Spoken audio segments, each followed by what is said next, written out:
Episode 306 na tayo mga kapuso, nang abot kami na pangarap, araw ng Huwebes, August 31, 2023. Labis na pag-aalala kasi nito ni Lynette, no? Kaya niyakap niya talaga na mahigpit itong si Annalyn. At tinanong niya kung bakit pa nga ba niya yung ginawa, di ba?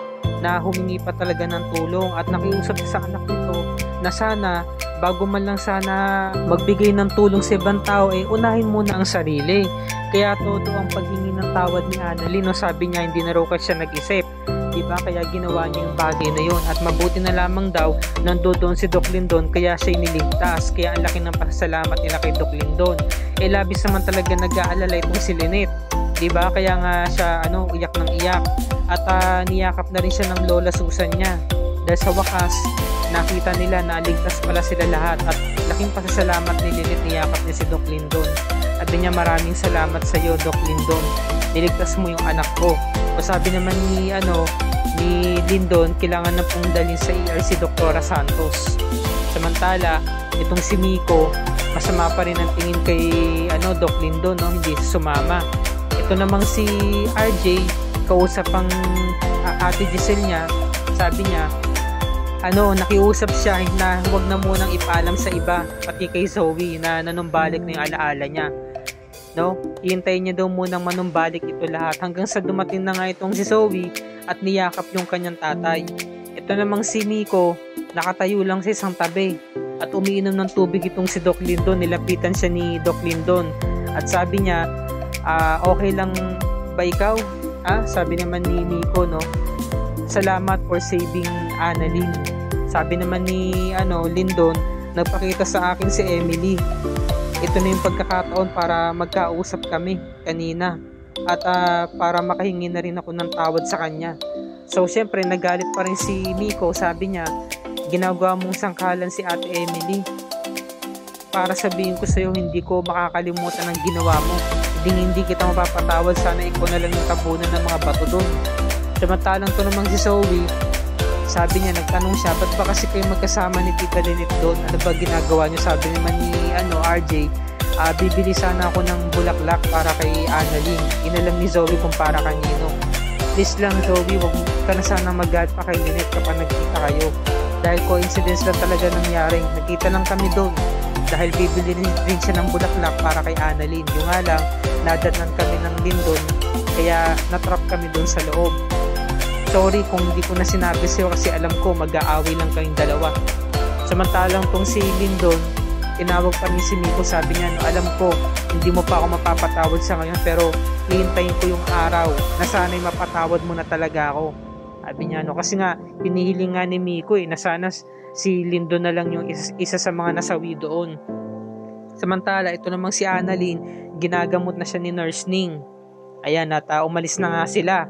Ngayon, nakipag-alam nitong si Chang Susan. Sabi niya, ano ba yung nangyari, Lynette, at kasama mo itong si Doc RJ, kasi ito yung mga usap-usapan ng mga marites dito sa East Ridge. Sabi naman ni Lynette, wala yun, Chang. Sabi naman ni Annalyn, Nay, totoo po ba kayo po nagdala kay tatay dito sa East Ridge? Kung ganoon, nandito po pala siya. Oo, Nay, meron pa kayong hindi sinasabi sa akin. Sabi naman ni Lynette, sige na nga, sabihin ko, Annalyn, sa Chang, nanumbalik na ang alaala ni RJ.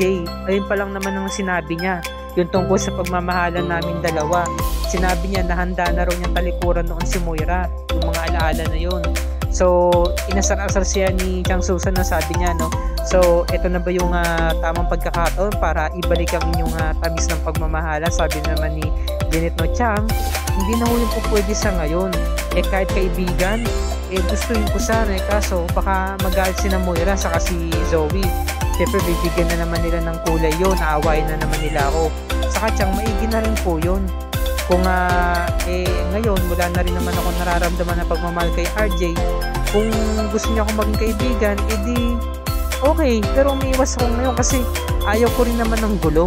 Umiiwas lang naman ako sa gulo ngayon kasi kumbaga gusto na talagang lumagay sa tahimik itong si Lynette.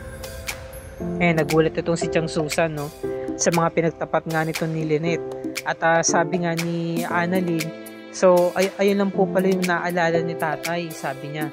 Samantalang itong si Giselle, pinuntahan itong si Zoe, kinumpronta, sabi niya, wala ka na sa harapan ng tatay mo ngayon, pwede mo nang tanggalin ang maskara mo.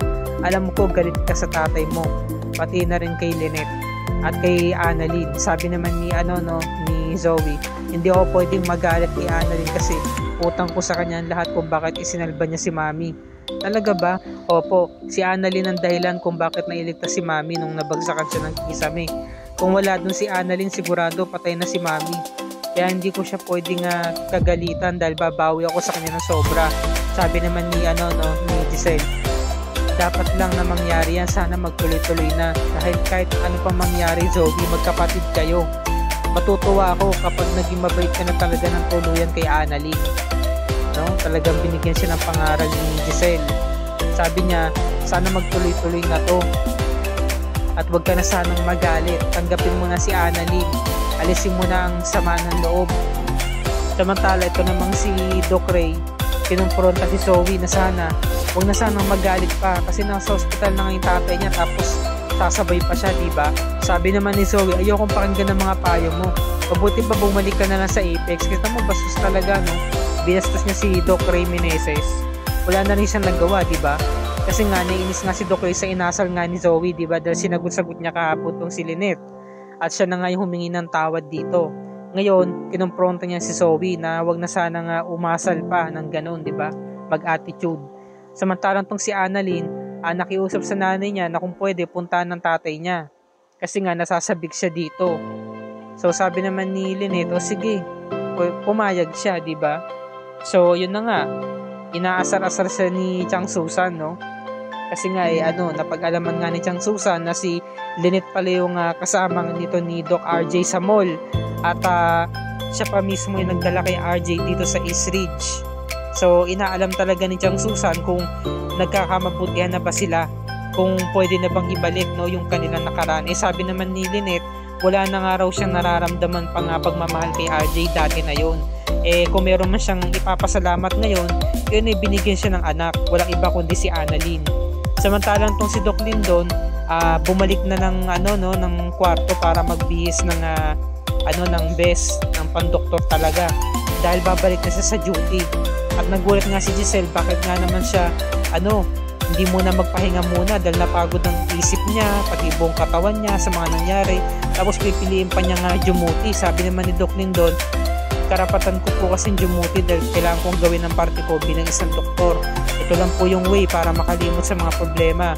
Sabi naman ni Giselle, alam mo dati pinuntin ako Nung nawala yung anak ko, sobra ako na-depress kaya ang nangyari, ibinaling ko ang atensyon ko sa puro pagtatrabaho pero hindi pala ganun.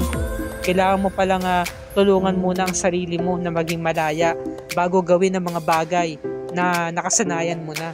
Nagbigay siya ng payo kay Doc Lindon, no? Samantala tong si Zoe, pinapakain niya muna ng merienda yung tatay niya. At sabi naman ni RJ, nasa si Annalyn. Yung hinanap niya, no? So, bigla naman dumating itong si Annalyn dahil nga dadalawin niya nga yung tatay niya. So, nagkita sila, di ba? Nagkita sila. So, sabi naman ni Zoe, Annalyn, bumalik ka dito. Ikaw na muna magbantay kay Dad kasi may pupunta lang ako sa labas. So, nagulat si Annalyn, di ba? Kasi pinapasok siya ni Zoe, hindi nag-guard sa kanya. Noon na pa nga naiilang si Annalyn kasi nadat na niya na nandoon si Zoe kaya nagbigay siya ng way, di ba? Nagpaubaya muna siya pero nagkamali pala siya ng akala dahil tiniyagan siya ni Zoe na makasama ang tatay nila. So pagpasok ni Annalyn, niyakap niya agad ng tatay niya dahil sobra yung pag-aalala niya, diba? Hindi niya alam na napahamak din pala yung tatay niya sa naganap na lindol. So sabi niya, natanong siya bakit sila magkasama ni nanay. Sabi naman ni RJ, nagkataon lang talaga na nagkita kami ng mami mo. Meron kasi akong bibiling bulaklak para sa'yo. Kaso mapapagawa rin pala siya ng bouquet of flowers, re-regalo sa'yo hanggang sa nadatnan kami ng lindon at doon kami na-trap sa loob. So sabi naman ni Annalyn, Atay, balita ko po kay Nani na nung balik na rin yung alaala nyo, diba? So dito na po nagtatapos ang review ni Rika para sa araw na to. Alam na ni Annalyn na nanumbalik na yung ilan sa mga memorya nito ni RJ. At ito na rin siguro yung tamang pagkakataon para magkasundo-sundo na sila ni na Zoe at ni Annalyn. Siguro baka maging mabait na rin si Moira. At pinag-uusapan nga ng mga nurses ni na Karen at Evan na sa ganung pangyayari nga na natamo ni Moira, baka mawalan siya ng memory loss, di ba? Baka magkaroon siya ng memory loss. So marami mga magaganap ngayong linggong to sa Abot Kami ng Pangarap, mga kapuso. Isa na dyan ang pagko-comfort ni Giselle kay Miko, na sana tuloy na talaga maghilom yung sugat sa kanyang puso at tuloy niya nang mapatawad itong si Lyndon, no? At heto pa, talagang natutuwa itong si Chang Susan dahil pinadalhan ng bulaklak itong si Lynette. Nako, magkakaroon na naman ng agawan dito. Selosan, di ba? Sa pagitan ni na Lynette, Carlos at ni RJ. Kasi nga biglang dumating si Carlos, di ba? Kaya nang hinawak ni RJ yung kamay ni Lynette. So balik na naman tayo sa kilig era, mga kapuso. Kaya wag niyo pong palalagpasin ang episode 307 araw ng Biyernes. Bukas na yan, September 1.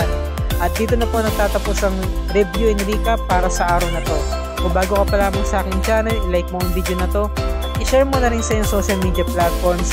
I-hit mo na rin ang subscribe button with notification bell icon para lagi ka updated sa mga episodes ng Abot Kami ng Pangarap and other GM issues tulad nito. Maraming salamat sa inyong panonood, mga kapuso, and God bless us all.